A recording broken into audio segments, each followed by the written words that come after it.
Have you ever thought about how your kids would be covered in case something ever happened to you or your significant other? There's life insurance for you, but have you heard about juvenile life insurance for your kids? Today we have a special co-host who is going to share some helpful information on why and how it is important to consider this option for your family. So grab your drinks, pop in those earphones, especially if you have little ears around, and let's dive right into episode 80. Welcome to Mamas and Mimosas. I'm your girl, Roni. I'm Marianne. And today we have a very special guest here with us. Can you let our listeners know your name and tell us a little bit about what you do? Yes. Hi, my name is Giselle. I've been a financial professional for over 6 years now. I've been in this industry with Jordan, my husband, since 2016. Okay. Yeah. Great. And do you have children or do you want children? We currently do not have kids. Okay. We got married in July 2021. Roni got to attend with Tyler. It's yeah. Bruno Mars. But that's another topic. But yeah, we wanted to enjoy the first year of our marriage first. Yeah. Smart. And so we do plan on trying to have kids next year. So cross your fingers We'll that cross our fingers. we have those kids. Great. And can you share a personal story with us about how you got started? What made you get into this line of profession? Yeah, so I actually started with Gold Line just in the marketing department because that's where my background was in. When me and my husband, we were building Gold Line Financial Services. And then as I got more into the ins and out of the business, I realized how beneficial it was for families and for everyone to actually be a licensed professional agent. So I went ahead and got my license, and I've had my license since then. Nice. Yeah. Nice. Do you feel like this line of work is challenging because you're doing like life insurance, and that could be a touchy, topic for most. So do you feel that's challenging, or you? Yeah, definitely. People are sensitive when it comes to their money. Some people are closed-minded. Just because, like I said, it's a very touchy subject. So it is very challenging, especially as a woman as well. If you go back 30 years ago, the average financial professional was like a 60-year-old white male. So as a woman of color and being so young in this industry, it definitely has had some challenges. Yeah. Nice. Yeah. Do you think it's important to have life insurance? Because a lot of people don't have it. Oh my gosh. A lot of people. Yeah. And is that because they're scared of like death, or why do you think so? Yeah. Important is an understatement. Okay. I definitely believe it's an essential part of life. Just because when it comes to life insurance, people actually have the old mentality that life insurance is something that you can only have when you die, when you pass away. But life insurance policies now, they've modernized it to where it comes with living benefits. Okay. So when you're talking about these living benefits, it's talking about, when you have it covers you when you have a heart attack, a cancer, a stroke, a critical brain injury, right? And so these are like unexpected life medical events that people don't realize that can happen in the future. We have clients that say, "Oh, I'm too young. That won't happen to me." But a couple years down the road, it actually happens to them, and they didn't get the life insurance policy. It's definitely very important. When you're married or when you have kids, you have other lives depending on you. When you have a partner, they're depending on you. So when you don't have that life insurance policy, like let's say an unexpected medical event or a curveball that life threw at you happens, you're able to have your life insurance policy cover that. So that financial burden or financial stress isn't on your partner and on your kids, and you're using the money or the policy to help you recover, right? So. See, a lot of people don't know that. I think they just feel like, oh, life insurance is just for we got to plan for when this person dies. But like you mentioned, I don't think people know that it covers those things also. So is that a different policy? How would one know what to do? Someone who doesn't know anything about life insurance, how could you educate them? Yeah, what do they do? What's the process? I think our process, we definitely start with a meeting. A Zoom presentation. It could be, whatever some people like face to face, but because people are so busy now, they like to go on Zoom. You definitely schedule your appointment, but we kind of just ask them what their goals and needs are, right? And then also budget. Some people don't realize that this is so affordable. Like you can have like a $50 budget, and you can actually find something, a life insurance plan that you can afford. Some people have bigger budgets, and where you overfund the policy, and it's a bigger policy for yourself. But yeah, it definitely starts with the presentation and just, again, trying to see what your goals and your needs are and what your budget is. You can reach out to a life insurance agent, someone that you trust. Is that something you like shop? Well, like, you shop for car insurance or whatever. Is it similar to like that, or is life insurance pretty like set as far as like who you go to? I mean, there are places that, you could Google life insurance. There are places that you can kind of do like a quote like that. But I like the personal touch that, like, when you have face-to-face appointments, because again, like, you're able to understand your policy more. Okay, yes. Yeah, because like when you go online, you kind of just get a bunch of quotes and numbers, right? Yeah. And you won't understand what you're actually buying. Some people don't even know what they're buying most of the time. Yeah. And again, it's that personal touch that our agents have and that can provide you with. Or like picking a policy, because I know more recent we've been hearing about like a juvenile policy, which is for, I guess, what would that exactly be? For little kids? Is there a certain age for that? Or can a baby, like a newborn, get a policy, or like any age? Yeah, I'm glad you asked. So it's actually, you can start applying for life insurance. I believe it's like 14 days young. Oh, wow. Yeah, 14 days young. That's that's the earliest you can get it. And as long as you have like a social security number, you're able to apply for life insurance. And I always say the younger, the better, because people don't realize that when you apply for life insurance, they also look at your like medical history. So when you're 14 days young, you don't really have like that. You don't have anything. You don't have medication. Healthy as possible. Right? The healthiest you can be. Oh, yeah. Wow. You don't have that lengthy like medical history that some people may have, and that actually affects your approval when you do apply for life insurance. So if a baby at 14 months or days actually was getting the insurance, like, and Lord forbid something happened to them later on where they had a health issue, are they locked in because they didn't have the health issue at that time? Yeah. No, so they don't try to switch it up, like you're locked in. Yeah, you're locked into the health rate that you get approved at. Oh, wow. Yeah. So while you're healthy, we always tell clients, like, don't wait until you get sick. Yeah, until you get sick, because you won't be approved. Get it while you're healthy. Get it when the opportunity presents itself to get life insurance, because again, a lot of people get it when it's too late. And I can't stress that enough. Yeah, that's something to think about, because I'm like, okay, so what happens later on if they get sick? Then do they raise the policy on you, and now you have to pay more because it requires more? Exactly. But being locked in is like super smart to like, okay, let's get it now while everyone's healthy. They say health is wealth, right? Right, so it's cheaper, essentially, to like get it while they're younger. Yeah, right? yeah, definitely. So and like if they're paying $20 a month or whatever, it stays forever like that? Well, it depends on what you're trying to do with the policy. Okay. There are some ways that you can build around the policy. So some people think, okay, like life insurance is just life insurance, right?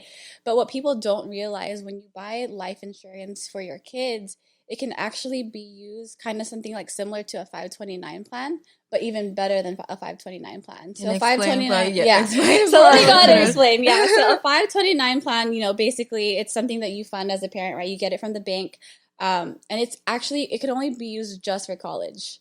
Oh, if you put that money into a 529 plan and your kid doesn't want to go to college, wants to be an entrepreneur or something else, your money is stuck in that 529 plan. And so let's say you don't have a a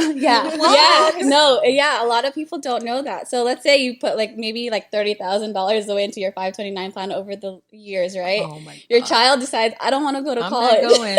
And nowadays, a lot of them don't want to go to college. Yeah, they all want to be influencers. Right? They want to be TikTok famous or something. Exactly.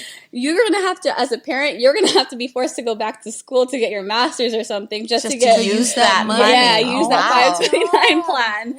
And a lot of people don't realize that. So, we well, we call it a Start Smart plan. Other like companies call it whatever they want it, but it's an insurance plan where you can overfund the policy. Okay. Like you said, you know, you're talking about that $20, but where here you can overfund it to whatever it fits in your budget, right?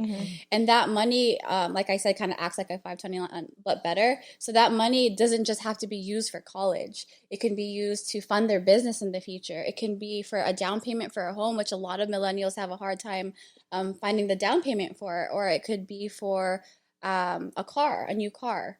It could be for whatever they need, and it's already set because you've already been paying since like from the 14 days or whenever you decide to. And that's something that people really don't know because you just think, okay, it's just they going have to die to get towards it. my funeral services and this and everything like that, but it does a lot more. Yeah. So if something was to happen to a parent also, would that kid they would be covered also with like them leaving them money behind? Like, you know, would that help for them as well? Yeah, so there would be two different policies. The one for the parent, we Okay. always recommend that the parents get one first because like I said, you know, you have a child depending on you. You don't want to pass that financial burden to them.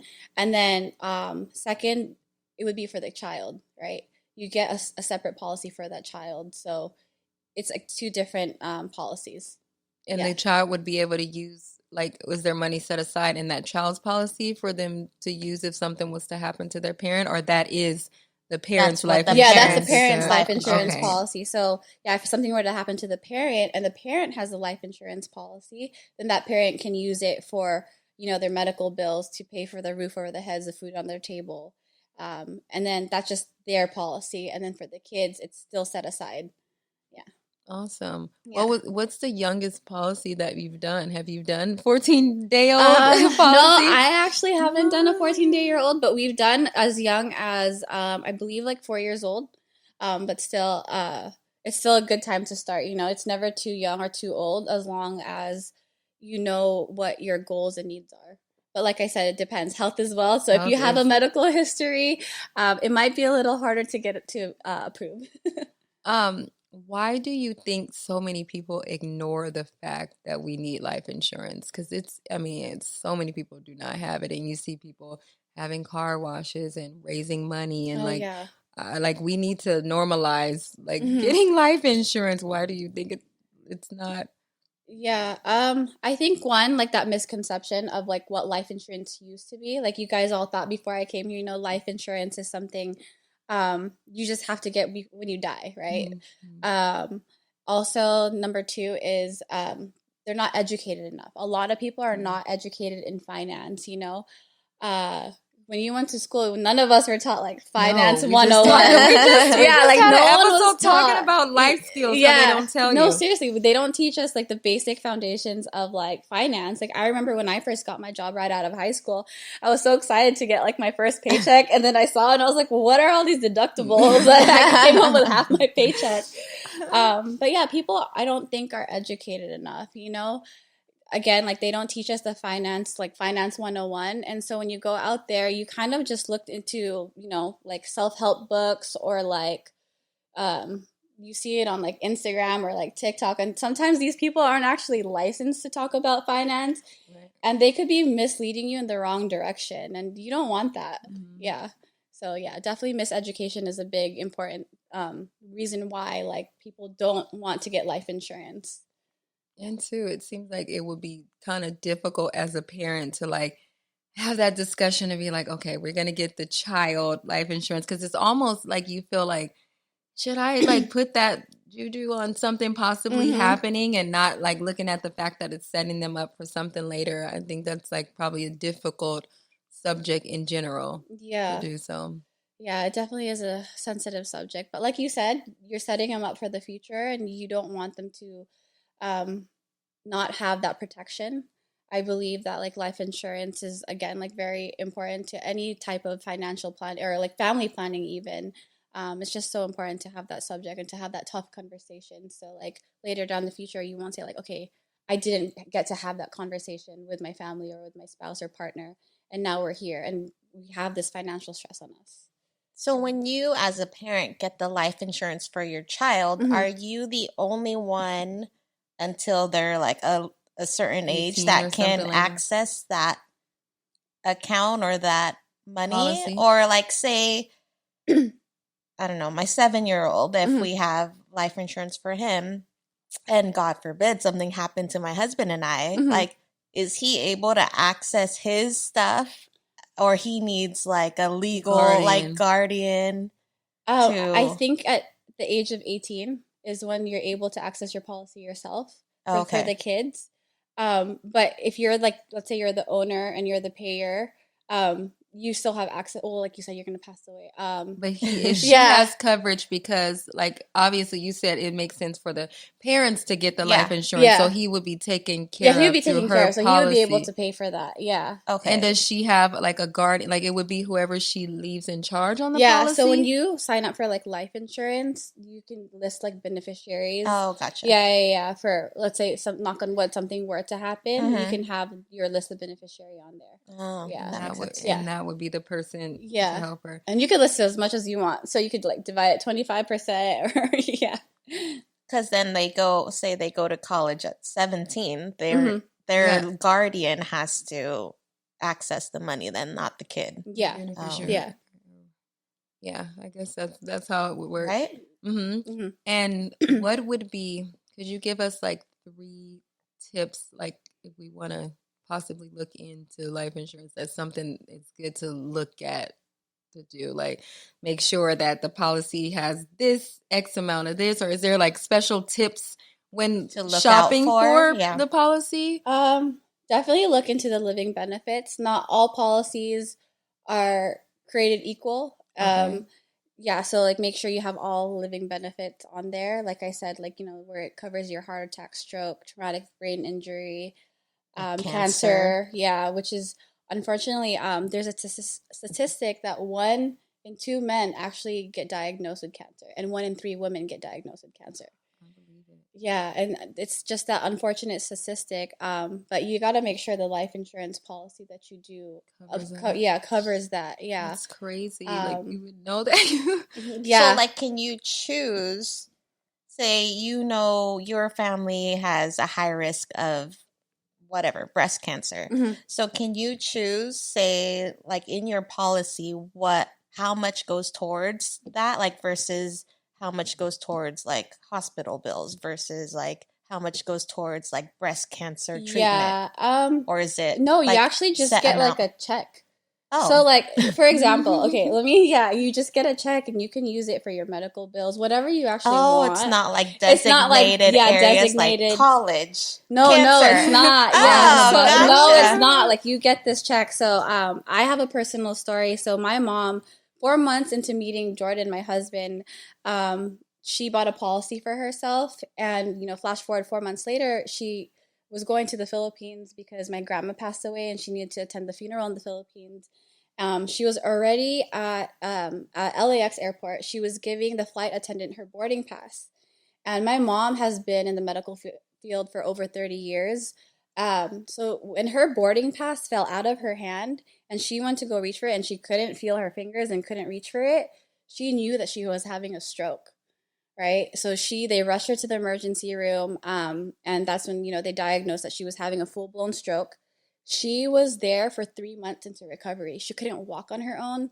She couldn't bathe on her own. She couldn't feed herself for 3 months. She was there, and it forced her into early retirement. And, you know, life doesn't, like, these bills don't stop when life happens, unfortunately.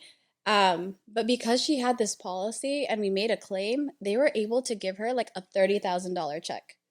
And so it helped, you know, my dad had to pull out of work during those 3 months to help her recover because me and my brother were still like either at work or at school at that time. And my dad was dedicated to helping her recover. And that $30,000 check, like, helped, like I said, help take that financial burden off of them. Yeah. And it helped with so many bills and everything that came after her stroke. Wow. So, yeah. So it is, and mind you, she only paid like 3 months into her policy. So let's say she put like maybe $400, $500 into it, for example. And she got that $30,000 check back. And that's a check that you don't ever have to pay back because you bought that policy when you were healthy. So, so it's not like a loan where no, you it's have not to a pay loan. it back. Yeah, it's not a loan. Okay. Yeah. So, definitely get it when you're healthy. Right. Because you never know. Yeah. Yeah. Well, you pretty much answered that. I was going to say, what could you tell our listeners, like the importance of it? But you covered everything. Yeah. Giselle. Yeah. That's like That was awesome. Yeah, Yeah. awesome. Well, can you tell our listeners where they can find you? Give them your information. Yeah. So you can find our website. It's goldline-financial.com. And we also have an Instagram page called Goldline Financial. But you can also DM me personally if you want to set up your own appointment. We don't charge any like appointment fee. It's a free consultation, free 30-minute Zoom call that you can take, whatever your schedule allows it. But my Instagram is Giselle, Gisselle, and then last name Mangaliman, Mangaliman. So Giselle Mangaliman. We'll also link that on the show notes. Yeah, it's really long. It's a very Filipino name. Yeah. So yeah. Well, thank you so much. Yeah, of course. We Thank you for appreciate having me. And we'll see you we'll next see you time. next time. Bye. If you enjoyed this episode and want to keep hearing more, would you let us know by subscribing to this podcast and YouTube and hit the little like and heart button? This allows us to help more mamas to feel less alone in motherhood and will also automatically notify you when we throw out a new episode.